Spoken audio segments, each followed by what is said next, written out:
Hello, my name is Mandy Wolfstead, and this video is created for Activity 2 of Module 25, and it's all about my Capstone Research Action Report. So my research question was, what role do English medium and private bilingual institutions play in the growing socioeconomic inequality gap in China? I chose this because I've been working in China for 7 years. I've worked in training schools, I've worked in top ranked universities, I've worked in normal universities, I've worked in Western University joint venture programs, I've worked in kindergartens, and in all the places I've worked, my students have predominantly been from the upper wealthy class. And I realized that my friends also work in these schools where their students all belong to the same high socioeconomic status. So I was wondering, why is this? Is it a symptom or is it a cause of this polarizing wealth? And how is it going to affect the future? So I learned from my literature review a lot. For example, that Chinese students cannot actually go to real international schools, although they can go to privately owned Chinese international schools. And this is because the Chinese Communist Party wants to be able to control the educational system. So Chinese students must take extra classes such as how to be a good communist in Marxism and all of these kinds of things, as well as their information, especially things like history, being highly censored and approved by the party. Thus came the rise of these private Chinese-owned international schools, or IPRCs, who fulfill this role of creating a Western curriculum, English-speaking or bilingual environment. I also learned a lot about parental view of these schools and some of the issues of public schools. For example, there is a huge difference between urban and rural education, as well as East versus West for many reasons, and the one-child policy of China coming majorly into play, as it really put urban residents at an advantage.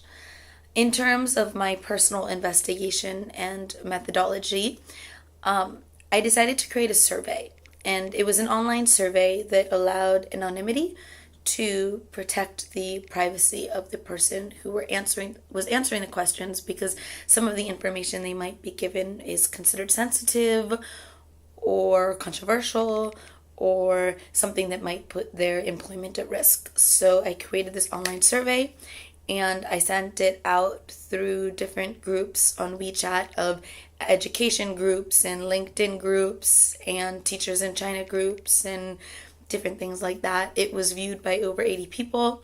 It was started by over 40, and it was completed by 22. So it had about 52% completion rate. The location of most of the participants was in Shanghai, China, which is actually considered the highest expense city in the world for international schools. There were some answers given in other cities. Most of the population of the students, of the participants, were from upper wealthy classes, and while they didn't know the exact familial background, the household earnings of their family backgrounds, they all assumed that they were pretty wealthy. They cited having designer clothes, having private drivers, having IEs, which are nannies, or nice cars, or just being able to afford the tuition of the school they were teaching as reasons to know that they were part of this class. The educational institutions ranged from pre-K to high school to university to English training centers, with the largest percentage of participants saying that they were employed by high school institutions. Most of them were teachers, but some of them belonged to other parts of the faculty, such as school principals. Um, the challenges of carrying out the research was really getting the information and doing it in a way that wouldn't be offensive to the participants. So, some of the results that I found out was, sorry, um, was one of them that was quite interesting is that Chinese students are actually getting into international schools by not being Chinese. And what I mean by this is there is a growing trend of students or children who are born in the US or US owned territories or other countries that allow birthright citizenship. And so therefore they are granted a different citizenship. As China does not allow dual citizenship, they are not Chinese, but they are actually American or whatever country they were born in, even though both of their parents are Chinese and they've lived their entire life in China.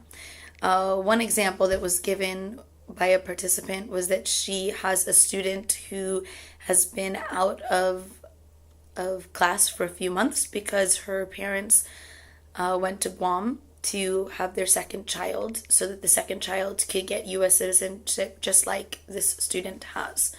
And the parents openly admitted that as well, which shows how regular this is. Being that you actually have to be there for a pretty decent amount of time before and after birth, you have to have a lot of wealth because you're not going to be working over there unless you work remotely, and you need to be able to afford the cost of living in this other region as well as still paying rent and such back in China. Another thing I found out was about tuition costs. The average tuition cost was about 160,000 Chinese national yuan, which comes out to be about 23,000 USD, not including things like uniform costs, bus costs, extracurricular activities, field trips, with the most expensive being about 300,000 yuan, which is 40,000 USD. 100% of the teachers surveyed said that they had no plan of ever teaching in public schools. One participant stated that she had in the past, as her first job in China, taught at a public school, that she had 17 different classes with about 50 students in each class. And while she enjoyed being the fun English teacher, she did not enjoy the disappointment of never witnessing her students have any progress, which is pretty telling in and of itself. Teachers said that they wouldn't want to do it due to the class sizes, the salary, lack of vacation time, paperwork, and having too many classes. So it's just not attractive for foreign teachers as well as Chinese teachers if they can work out of the public system. Parents send their children to these institutions, according to the participants, to get into good schools in the next step. So they send them to a private preschool that's English speaking so that they could get into a good primary school, so that they could get into a good middle school, so that they could get into a good high school, so that they could get into a good college. So it actually really starts from a young age. And it seems that parents care more about admission to a good school than actually improving the child's English, as they see this as being a major path to success. Teachers or participants of the study stated soft skills, knowledge, learning higher content, wealth, guanxi meaning connections, and other reasons as to why participants believe that their students are more equipped for future financial success. But none of them said because they're going to speak better English, which is really interesting.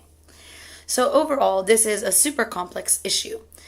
And it's not something that you can say definitively causes or is caused by the situation.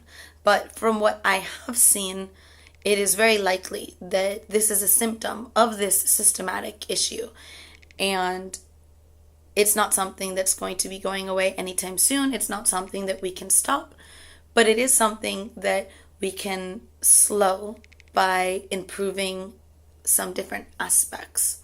So the next steps to slow the gap would be, first of all, to focus on rural educational equality, increasing funding, being more lenient on the hukou system, allowing people to move from rural to urban areas, and giving incentives to teachers to renovate public school systems, both to help with PR as well as to actually help the students. So, teaching the teachers to use student-centered approaches, a lower emphasis on testing, these types of things, and to create programs for students of low socioeconomic status, such as scholarships to get to these public schools, welfare support, free education for those that have already passed the mandatory education, because China only gives free education for 9 years, so the last few have to be paid for. And if families can afford it, they might not be able to afford other things in their life, meaning that students have to quit and get a job, so giving some more financial support. So this is a summary of my survey, and thanks for listening.